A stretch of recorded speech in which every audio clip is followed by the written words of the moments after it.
go ahead and get started with our second week. So week 2 is a big introduction to a lot of things that are going to be important. So a lot of this stuff might come across as kind of relatively simple, but it's kind of important to pay attention and take notes of some of the initial things that are going to be used a lot later on. And I'll identify these things so you can pay attention to make sure you put some kind of more thorough notes around that, or just make sure that those things are well understood. But week 2 is all about frequency distributions and understanding and organizing the data. So anytime before I do an analysis, I always look at the data to see how it tends to look. It's really important because we make decisions on how we're going to analyze the data based on how it looks. Specifically, we tend to look for things like central tendency and how data kind of groups up. What I mean by that is, say we have this scale from 0 to 10 that people scored on happiness. I gave it to, let's say, 100 people. Before I go into analyzing things that might describe what relates to people's happiness, I would first look at where do people tend to average around. Do people tend to score relatively higher in the 8s and 9s on average? Or they tend to score relatively lower on the 2 to 3s? Do people tend to group up around a certain score or a certain average, or are they pretty spread out across all the scores? These things are really important. Without getting further into what we're going to do, let's just get into it. So like I said, the first thing we're talking about is a frequency distribution. Your book describes this as an organized tabulation of the number of individuals located in each category on the scale of measurement. All that means is looking at how many people scored each level of the measurement. So going back to our scale, it's really important to know that the scale from 0 to 10 has discrete values. So if you remember from last week, we have discrete and continuous data.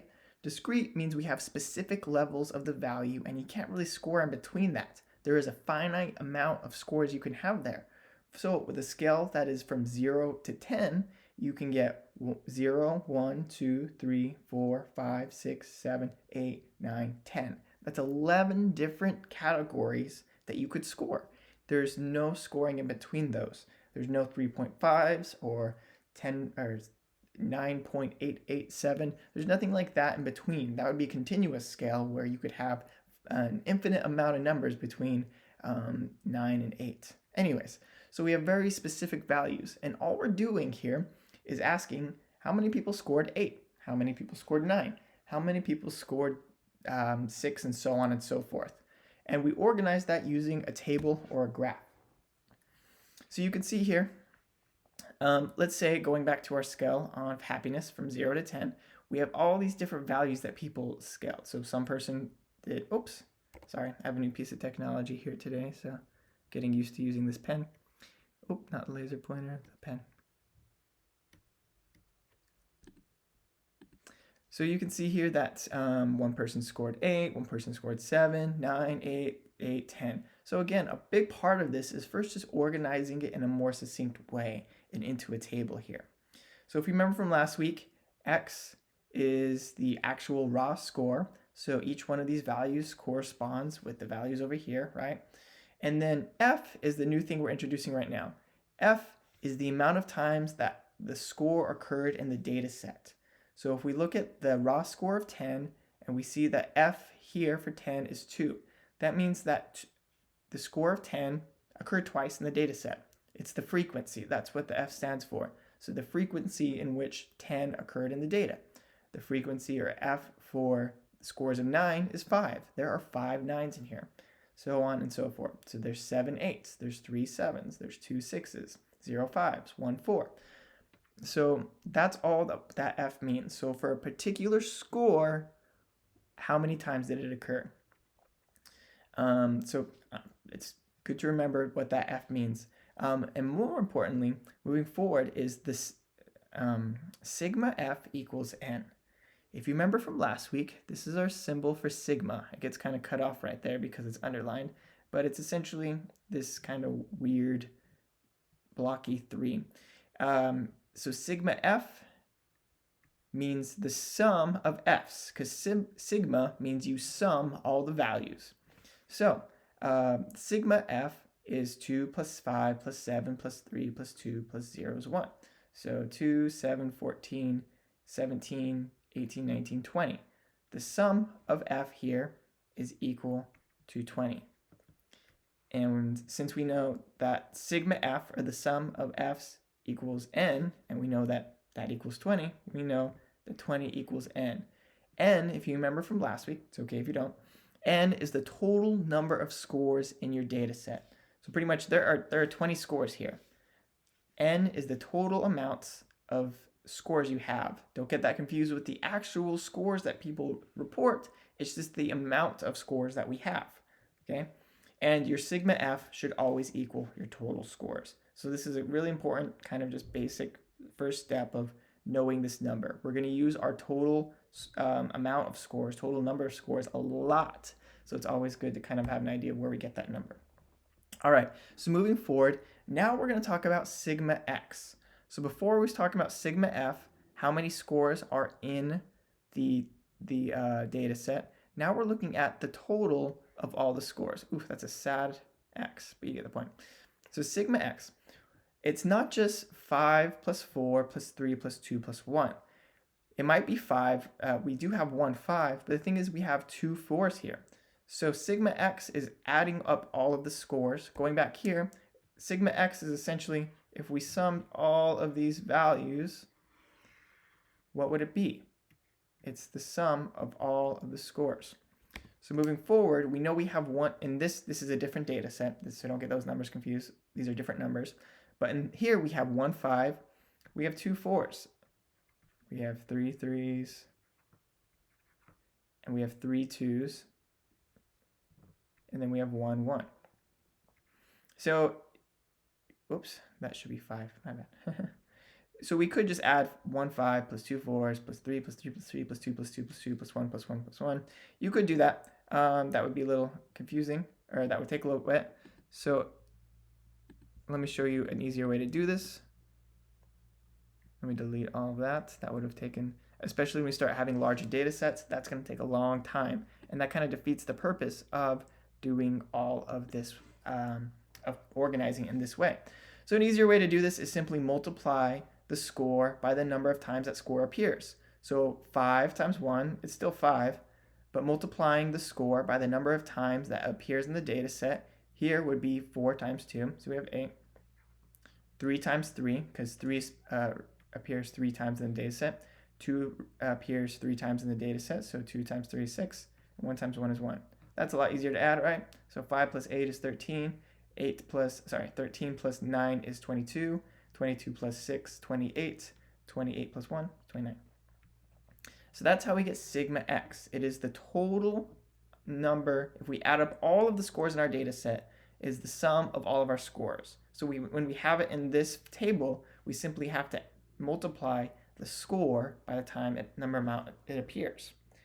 So moving forward, what about sigma x squared?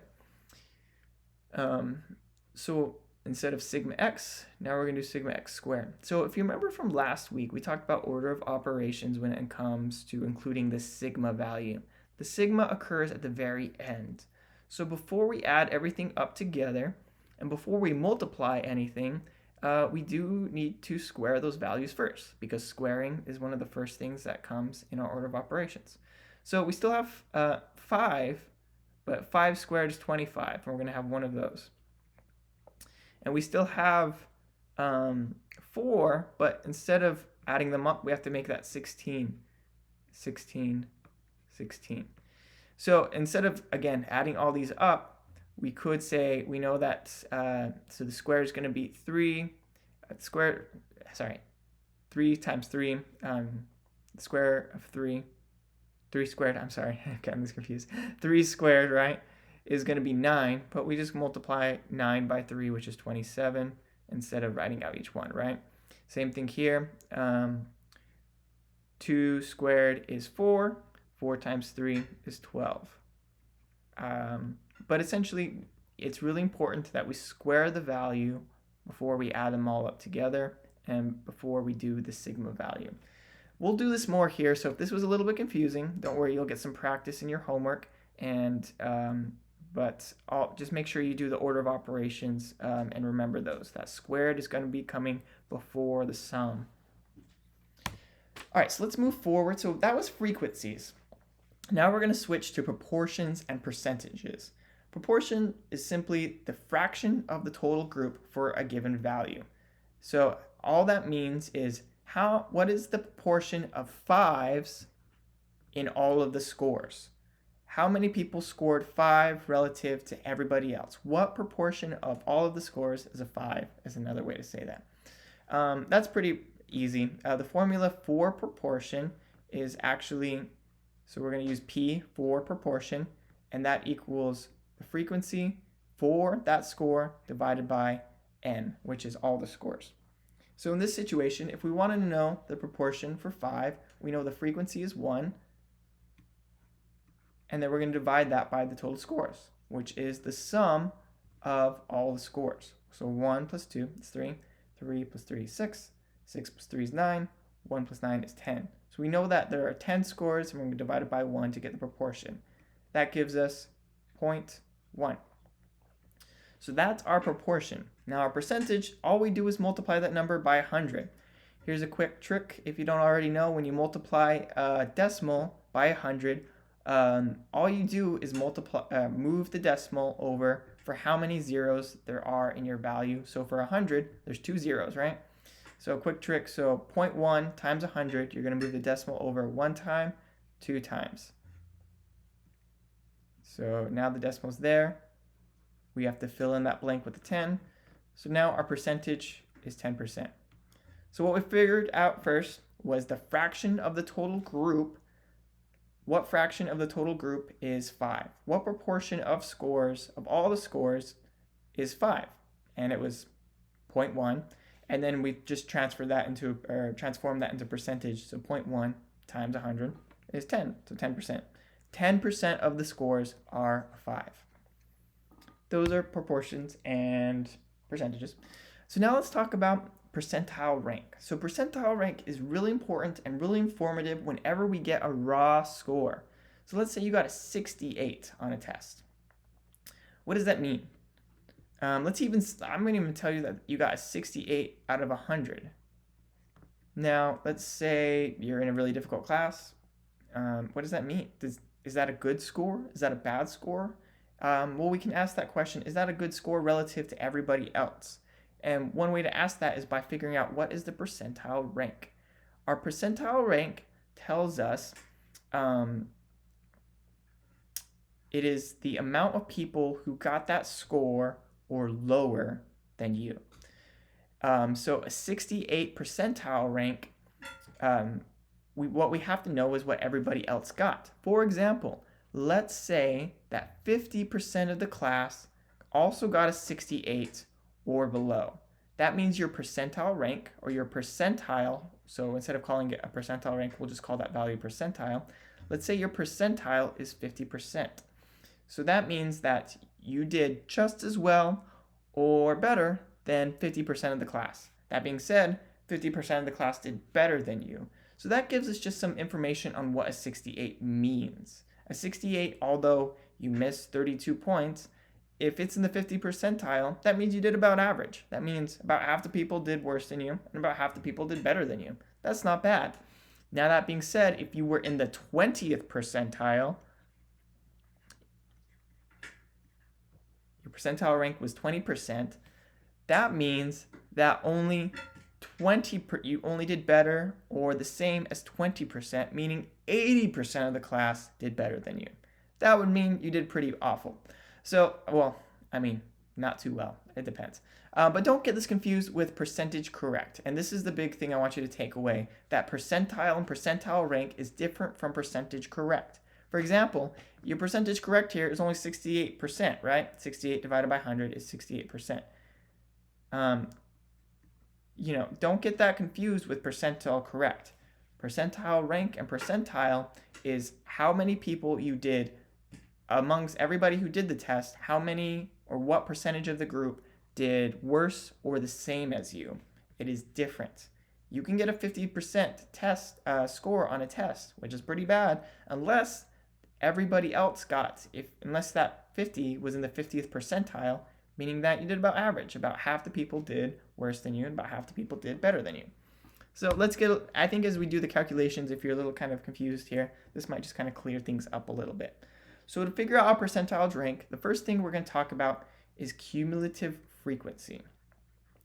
And all that means is we're going to count the frequencies as we go up the scores. So our cumulative frequency for people who scored 1 is 2, because we're only at 1, nobody else has scored below that. So our cumulative frequency, is 2. Now our cumulative frequency for 3 is everybody who scored 3 plus the people who scored below than 3. So our cumulative frequency is 8 people plus 4 people plus 2 people, and you'll see that here. So 8 plus 4 plus 2 is 14, all the way up to the top. The people who scored the highest number you could score, which is a 5, you would include the cumulative frequency, which is everybody who scored a 5 and everybody who scored below a 5. Now, we know that at that point, once we're at the very highest number, that includes everybody. That's like doing the absolute best on a test. Nobody scored better than you, so your cumulative frequency is just going to be n, or the total number of people in the sample, which is 1 plus 5 plus 8 plus 4 plus 2, because it's 1 people who scored 5, 5 people who scored 4, 8 people who scored 3, 4 people who scored 2, and 2 people who scored 1. So again, it's cumulative, so you can just think of as you go up, you accumulate more people. So at 1, there's only 2 people there, but you get to the second score, you accumulate 4 more people. You get to the third score, you accumulate 8 people, and so on and so forth. It's really important that you have your scores in order when you calculate your cumulative frequency. You need to make sure that it goes 1, 2, 3, 4, 5, because if you get these switched and you're trying to calculate cumulative frequency, it's going to mess that up, because it's supposed to be based on going up one step at a time. If you accidentally put them in an order and go from 1 to 3, your cumulative frequency is going to be off. So our cumulative frequency is not super helpful unless we know our total score and what that really means relative to everybody else, which is where we go to percentages. So we need to know the cumulative frequency before we know our cumulative percentage. That's why you need to do that first step before. So let's say we want to know the cumulative percentage of people who scored 3. So going back to this, we know that people who scored 3, sorry, I wrote a lot on this. This is people who scored 3, which includes the 8 people plus the 4 people who scored 2 plus the 2 people who scored 1, which is 14. So our cumulative frequency at 3 is 14. So in this formula, we can put 14 there.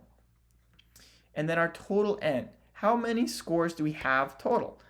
Well, we can just add up all these scores, but we can also just go straight to this one. We know that our cumulative frequency at 5 is the accumulation of all the scores. So our big N here is actually 20 without even having to do the math of adding all these up together. So we know it's 20. So 14 divided by 20, we can reduce that. We can divide both sides, both of these by 2, right? 14 divided by 2, 20 divided by 2 is 10. And then we know that 7 divided by 10 is 0.7. So that's this first step, and the last step is to multiply this by 100. Going back to that trick we learned, where if we just move this over by the amount of zeros, we have 770. That's a little messy. But when we multiply 0.7 by 100, we get 70, which is our cumulative percentage. What that tells us is that 70%, let me write this, 70% of the people, again, still getting used to this. There we go. 70% of the people in this data set scored a 3 or below. That means only 30% scored better than that. So if you scored a 3, that wouldn't be bad. That means you actually seem to be above average. You're past that 50 percentile. 70 percentile is pretty good. So that's cumulative percentages. All right, so now let's move over to grouped frequency tables. So I'm going to kind of shift gears here a little bit. As I was telling you before, I had the scale of 0 to 10 for my scale of happiness, right? It was simply 1, 2, 3, 4. And these were distinct, right? There was nothing in between. But like we said last week, sometimes we have this continuous variables where we could have 1 and 2, and there's an infinite amount of values between 1 and 2. We could have 1.1, 1.5253. There's an infinite amount of values between 1 and 2 here. Those are continuous. Whenever we have a continuous values, we need to establish a range before we can put them into frequencies. Essentially, we're going to chop continuous values up into nice clean groups. So there's only 1, 2, 3, or 4, or however you want to break that up. Now, it might not just be with whole numbers. Sometimes it's with 10 values. Say, for example, you had people, you measured people's, let's just say the scale was between 0 and 100. And it was just like this line, and people just kind of put, a dash on where they wanted to be. And then you measured the distance between here and here, and let's say that was like 23. So if you have something like a scale of 0 to 100, you're going to have a lot of values in between here. So you need to break things up into these little ranges before you can kind of put them into discrete values. I think that was a lot of words just to say you're going to chop up continuous scales into discrete values. We call those discrete values for continuous scale class intervals. So say, for example, we have this scale from 0 to 100. We might do them in intervals of like 11 or 10, most likely, just to kind of create those specific groups so we can put them into frequency tables. All right, so there's some kind of like guidelines for doing this. Generally, you need about 10 different intervals. If you have less than 10, then your frequencies are going to be bunched up too much to really get a lot of information of it. If you have more than 10, they're going to be too spread out for you to really have a good idea of what your data looks like. The width of each interval should be relatively simple or statistically important. So for example here, we have 15 for our widths, right? Because the amount of scale numbers between 90 and 94 is 15. And same with 85 to, it's a simple score. You're not going to pick 15.23. You want it to be simple so you can kind of work with the numbers a little bit easier. Here's something that's really important. The bottom number of the interval should be a multiple of the width. So the bottom number here is 50. This should be a multiple of the width of the intervals, right? Oh, I'm sorry. These are not 15. These are 5. My bad. So the intervals between each value. So here, the intervals here are 5, right? There's 5 values from 90 to 94, 5 values from 85 to 89. The bottom number should be a multiple of the widths.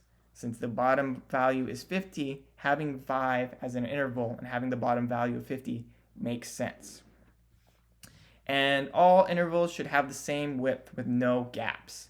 That does not mean that, say for example, there was a 0 here.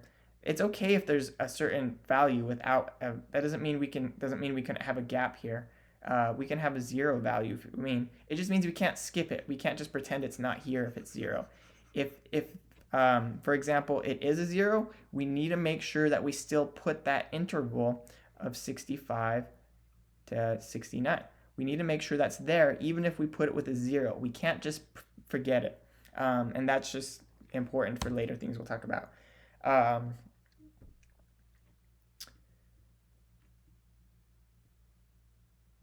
So now let's move on to real and apparent limits for intervals. This is kind of like the same thing as before, but we do have apparent limits, which these simply refer to the lower and upper values of a particular interval. And this is really kind of makes sense when we're talking about decimals. We have real limits and apparent limits. For example, let's say that we have, if you see here, our limit is 90 to 94. These are our apparent limits, especially if we have a continuous value. These are our apparent limits. But that being said, especially in times in which you could have a score of, let's say, 89.7.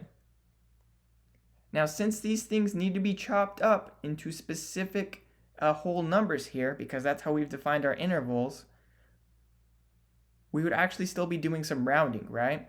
So would we count 89.7 as being part of 90, or would we count that as 89?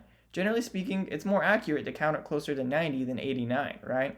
So this would actually equal 90. So even though our apparent limit is 90, it actually could go down to 89.5, because that is the point when you're going to round it up.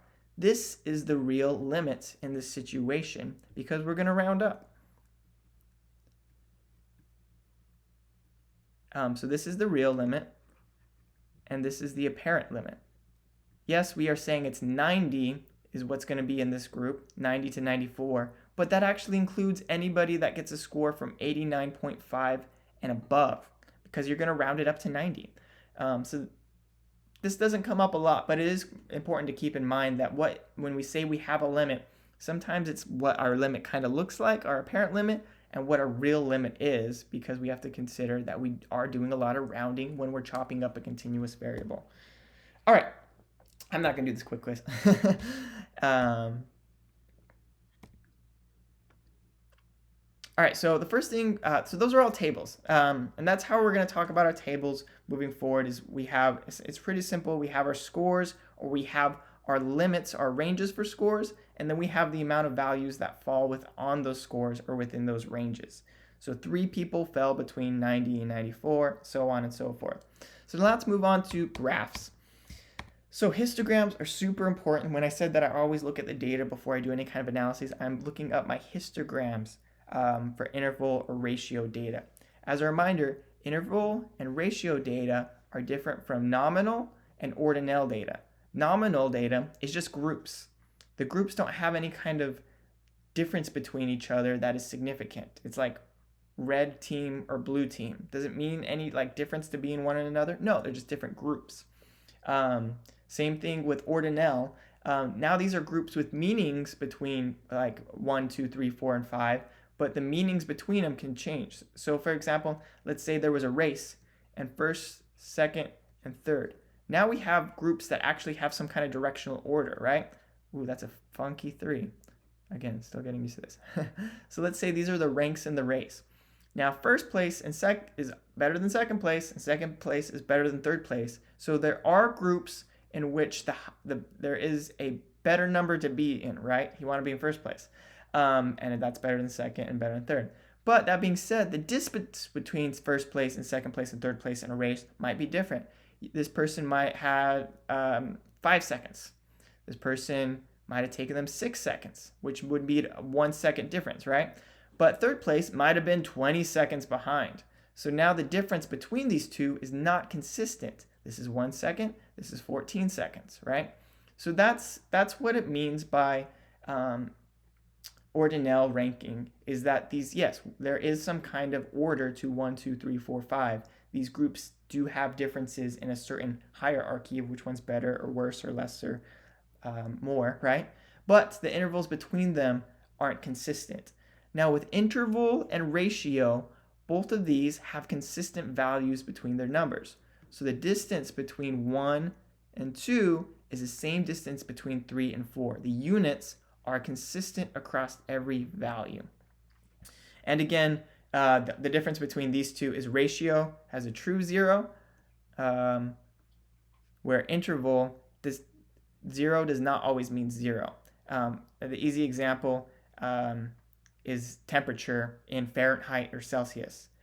0 in temperature in Fahrenheit does not mean 0 heat whatsoever.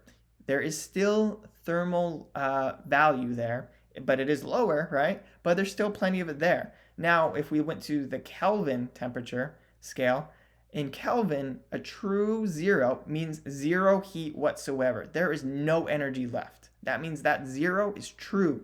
That means there's absolutely nothing left. That's how you differentiate the two.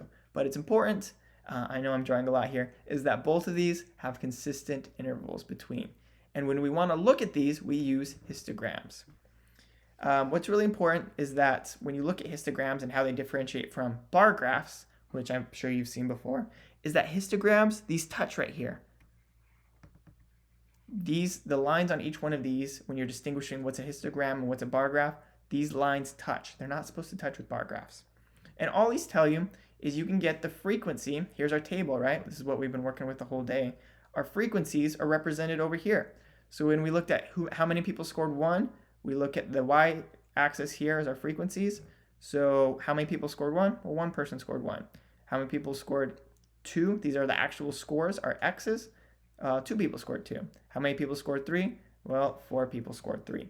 So this is easier when you're just wanting to kind of like eye the data.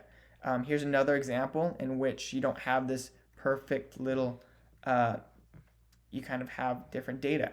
Now, I won't get into this now, and it's not important to get into this now, but when you have, this is why it's important, if you have data in which they're what we call bimodal, in which there's 2 kind of averages, that's really important to consider. That being said, what else is important here? Let me go back to my eraser. What else is important here is you'll notice that these are actually this is a continuous value. Height is a continuous measure. You can have somebody who is 36.333, or you can have hundreds and hundreds of different types of scores between 30 and 45 based on decimals and everything like that. So now we have these broken up into ranges, right? The class intervals is what we called them just a minute ago. So at people who are between heights of 34 to 35 inches, it looks like there's 3 people there. And is that what that says? 35. Look at that, 3. So we can use this table, but again, these graphs are really good for getting an idea of how the data looks like for later analyses. We can also use these things called polygons. I'm gonna be honest, I don't ever use this. I don't know anybody who does. I think it kind of gets confusing with other kind of graphs that are important. But it's the same thing, except you're using a dot instead of a bar. It's the same thing, right? You would have a bar here, but instead you have a dot. That's what the histogram would look like if we were to draw it out. It's the same thing, except you're using a dot to acknowledge where it's at, and then you connect those dots. Again, it just kind of gives us an idea of what the overall shape is, which is going to be important for later. Now, this is what I was saying before. For nominal and ordinal data, remember, these are data in which either the categories don't have any kind of distinction in what values they are, the difference between different teams or something like that, or ordinal data in which there is some kind of difference between 1, 2, 3, and 4, but it's not consistent intervals. We'll use bar graphs for those. We're not going to use histograms. And again, the way to distinguish that is bar graphs have space between here. So you still get an idea of the frequency. For personality type A, again, there's no quantitative difference between A, B, and C in the sense of A is 5 better than C and B is anything like that, right? But you still get an idea of the frequency. Obviously, there's 10 people in the personality type A, 5 people in personality type B, and about 20 people in personality type C. Again, yeah, there's spaces in between. That's how we differentiate between histograms and bar graphs. All right, graphs for population distributions. As far as the graphs go, they're exactly the same in the sense of how we define them. In this example, this is a bar graph, so we already know it's either going to be nominal or ordinal data.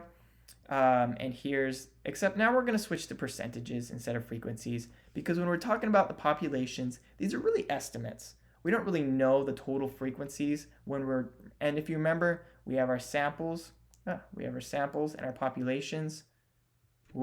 Sorry, technical issue there. We have our samples and our populations, and from our samples, we get our statistics and our parameters.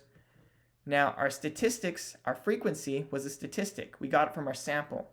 Now, if we're taking our frequency and making estimates about the population, now we're going to turn those into percentages because we don't know the exact frequency, but we have kind of these rougher estimate percentages. Not a big thing to acknowledge here. I don't know, this isn't super important, but just good to acknowledge that we're switching from percentages, and more importantly, we're switching to parameters, because we're talking about a population now. Okay, this is really, really important and something that I hope you walk away from, and always look at graphs, because this can be very tricky and people do this to have misleading results. Always pay attention to the y-axis. Oh man, who wrote that down? Axis. The y-axis. The y-axis. Always pay attention to the numbers, right? So here's a really good example of, let's say a group had kind of this agenda. I don't know why it's the mayor's graph, but they wanted to try to show that homicides were on the rise. Things were getting really bad. So let's go over here. If we use this graph, look at where the y-axis starts. It starts at 215. Okay, so now if you looked at this graph, if we looked at 2016, 2017, 2018, this is a histogram because this is technically ratio data, because I guess there is a true zero, I guess, in that level. Anyways, this would show like a positive trend, right? If you saw this graph and you didn't pay attention to this y-axis, you would be like, holy crap, homicides are going through the roof in the last 3 years. Look at that. That's like, this bar is like, I don't know, like 5 or 6 times the size of this bar. From here, it would look like homicides have gone up by 5 times the amount. But pay attention to the y-axis, because if you look at here, and if we use the true zero, if you look at that, you can see it's kind of like increased, but not really relative to where we started out in 2016. It's just a little bit higher. There's only 15 more homicides than in 2016, right? And 15 out of 230 is a small percentage increase. So pay attention to the y-axis, because if you manipulate the y-axis, essentially zooming in to kind of the minimal value here, you get graphs that look like this. People use this online all the time, and they'll zoom in and they'll make their statistics look scary, when in reality, it's a very small increase. If you can show me an example of that, I don't know, I won't give you extra credit, but I'll use it in maybe in a later PowerPoint of somebody using that trick. So pay attention to the y-axis. Going back to population distributions, like I said, we're no longer using the specific histograms, right? We're no longer like putting the exact blocks out. Now we're kind of using more rough estimates, and we're going to talk about this a little bit later now. This isn't really super important. Well, it's going to be really important later. The only thing I want you to introduce you to now is this idea of normal distribution. So this is really important because this is why we look at the data. When we go later on in the semester, we're going to talk about how we have the assumption that our data is normally distributed. What that means is it's symmetrical. That if we were to find the average, which is right here, because it looks like about half the people scored less and half the people scored more here, it's balanced on this level, right? This is the average. It's symmetrical. If we were to take this side and fold it over this line, it would be the same as this side. That means it's normally distributed. Now, in contrast, well, I'll just go to the next slide. We can have data that is skewed, right? So this is skewed data, meaning that it is not symmetrical. If we were to draw a line down that average, if you folded this side over this side, it wouldn't line up, right? So this is skewed data. This is really important, again, because we're going to do statistical analyses when we're going to assume that we have normal distribution. But if our data is skewed, we're going to have to take into consideration some other things. The way we describe this is by generally where the data tails off. The side where the tail is, the tail being the skinnier side, is what kind of skewness it has here. So for example, the tail here, the skinny side, not the fat side, the skinny side is going off to the right, or the right, which is more positive, we say that's positively skewed. However, this is more towards negative or lower numbers, right? Because 0, 1, 2, 3, 4. If it's going towards the negative values, that means it's negatively skewed. Gets a little confusing, but just know that whatever the tail or the skinnier side is it pointing towards the negative values or is it pointing towards the positive values? That's how we describe this. And it's going to be important for you to be able to say this is negatively skewed data, this is positively skewed data, or this is normally distributed data. Okay. We'll do stem and leaf plots. Real quick. I don't use stem and leaf plots, I'll be really honest with you, but I've been quizzed on stem and leaf plots throughout my statistical career, despite never using them. Essentially, the first column represents the highest decimal, tenths, hundredths, thousandths, and the numbers on the right over here correspond with the next decimal place for each frequency. So for example, in this example, this is the highest decimal, and then each one of these are the next highest or the next decimal. So in this situation, you can think of this as this is the stem and this is the leaf. That's why it's called stem leaf. So the stem for these values is 9, and for each one of these, there's a leaf. So 9, 3. The stem is 9, the leaf is 7, 9, 7. The stem is 9, the leaf is 4, 9, 4. The amount of numbers in the right column should add up to the total number of samples. So, and that's similar to kind of like the frequency, right? If we have the F column here, our frequencies, we can just add these up. There's 3 of them here. So 3 people got in the 90s, 3 people got in the 80s, 4 people, so there's 4 numbers here, were in the 70s, 2 people in the 60s, and 2 people in the 50s. The total number here, 3 plus 3 plus 4 plus 2 plus 2, 3, 6, 10, 12, 14. That is our total N. Again, I don't use these a lot, but for some reason, psychology really wants you to know this, so you do have to know these for later things, even though they're not my favorite thing to use. Anyways, that's all. I do have another slide here. Ignore this though. We're going to have class on Wednesday. This was for last semester, so I apologize. And that's all. So again, as you're doing these with the problem sets, make sure that you have the book open because the problem sets go hand in hand with the book. So use these kind of like in conjunction with these brief lectures. It's really important that you use that book because it goes into all the finer detail. And that's it for today, or for this week. Otherwise, we'll see you next time.